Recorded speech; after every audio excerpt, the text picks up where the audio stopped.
আপনারা জানেন যে মমতা বন্দ্যোপাধ্যায়ের মুখ্যমন্ত্রিত্ব আমলে তার তোষণের রাজনীতি এবং পুলিশকে যেভাবে মাইন্ডসেট করে দিয়েছেন তিনি, অর্থাৎ হিন্দুদের সমস্ত ধর্মীয় তাদের যে অনুষ্ঠান পূজা পাঠ রীতিনীতিতে বাধা দিতেই হবে, এবং সেই বাধা দেওয়ার কাজটা আমরা যদি গত 8-10 মাসের চিত্র দেখি, তাহলে দুর্গাপুজো থেকে শুরু করে রামনবমী পর্যন্ত তার অনেকগুলো চিত্র আমাদের চোখের সামনে এসেছে। ঠিক একইভাবে দুর্গাপুজো, লক্ষ্মী পুজো, কালী পুজো, জগদ্ধাত্রী পুজো, বেলডাঙ্গার কার্তিক পুজো, নগর উগড়া বা যোগমায়া দেবী কলেজের সরস্বতী পুজো, তারপরে রামনবমী এবং অন্নপূর্ণা পুজো গেছে, এখন রথযাত্রা। 629 বছর ধরে প্রভু শ্রী জগন্নাথ দেব, প্রভু শ্রী বলরাম, মাতা সুভদ্রা রানীর রথযাত্রা উপলক্ষে মালদা জেলার জালালপুরে যে রথ মেলা অনুষ্ঠিত হয়ে আসছে, এবারে মমতা পুলিশ মানে মুসলিম লীগ 2 পুলিশ, যারা মোহাম্মদ আলী জিন্নার দেখানো পথ বয়ে নিয়ে যাচ্ছে,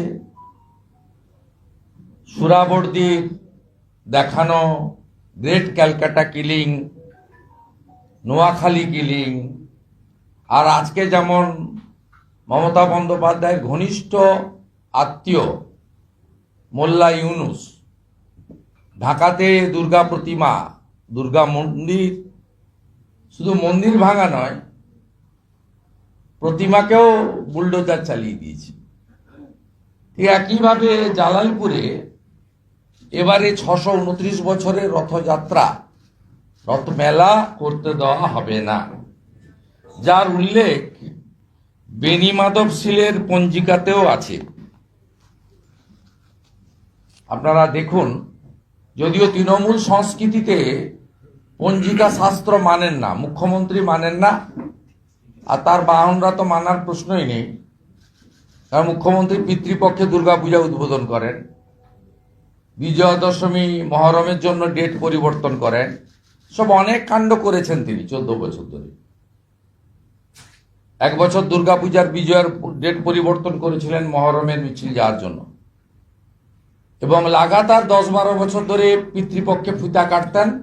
আমাদের বারে বারে খোঁচাতে গত বছর থেকে একটু সংযত হয়েছেন, বুঝেছেন যে ওদিকে 30% যদি এক হয়, এদিকে 70%ও ক্রমেই ঐক্যবদ্ধ হচ্ছে, এটা বুঝেছেন।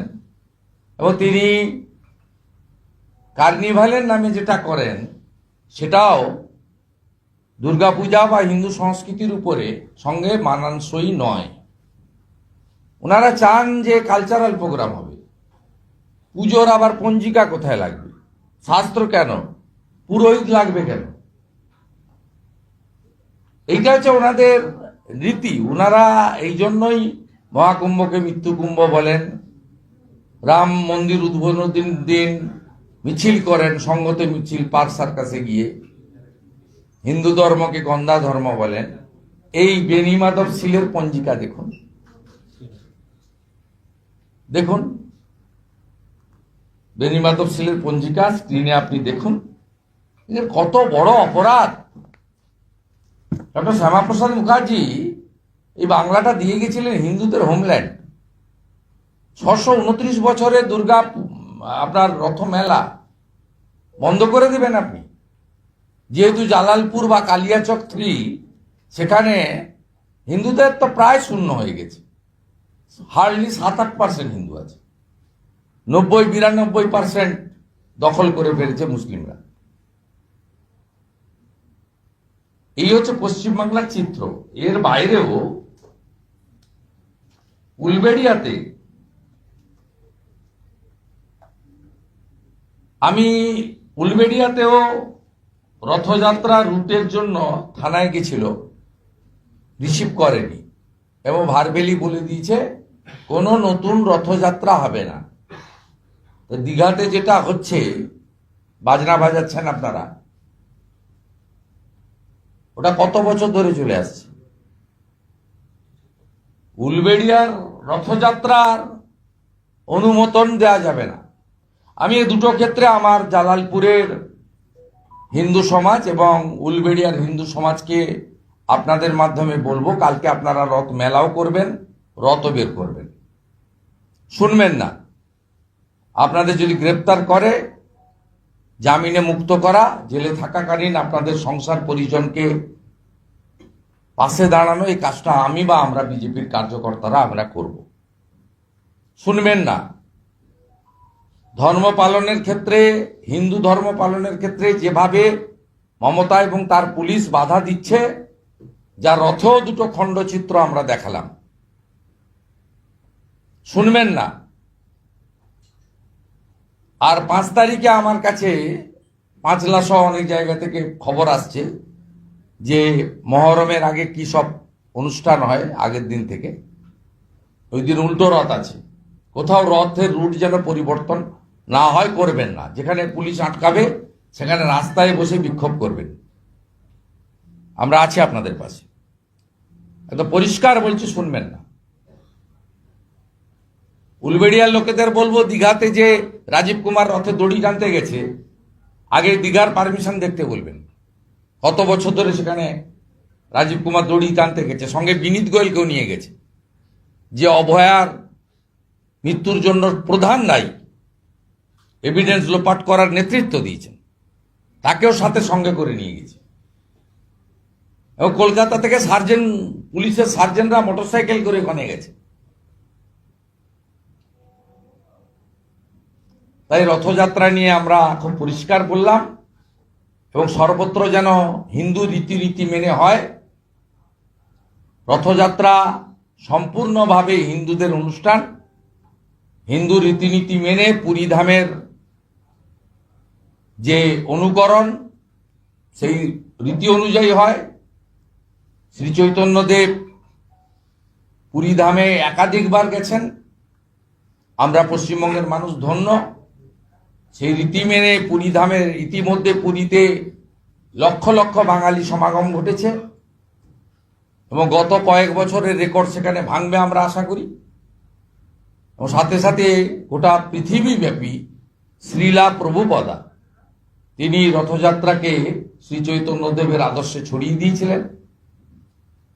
প্রায় 100-র কাছাকাছি দেশে রথযাত্রা পালিত হয়। হিন্দু সমাজ সেখানে রথযাত্রায় জয় জগন্নাথ, হরে কৃষ্ণ মন্ত্র, মৃদঙ্গ খঞ্জনী, পূজা পাঠ এবং ধূপ ধুনা, জগন্নাথ দেবের বিশেষ পুরীর অনুকরণে প্রসাদ, একেবারে নিয়ম নিষ্ঠা মেনে যেভাবে হয় সেইভাবে সর্বত্র পালন করুন। রথের মেলাতে সবাই আসবেন, কিন্তু রথের পুজোতে এবং দড়ি টানাতে সনাতন হিন্দু ধর্মের বাইরে কারোরও প্রবেশাধিকার নেই।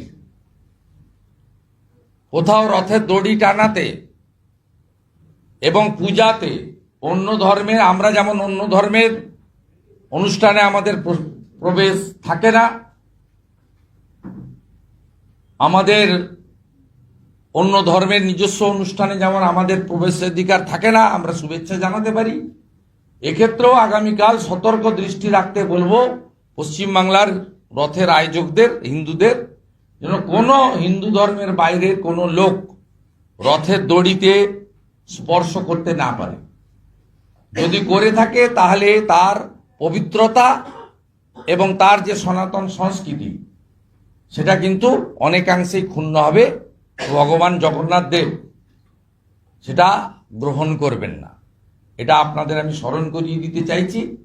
তাই হিন্দুদের রীতি নীতি সংস্কৃতি হাজার হাজার বছরের পদ্ধতি অনুযায়ী হবে।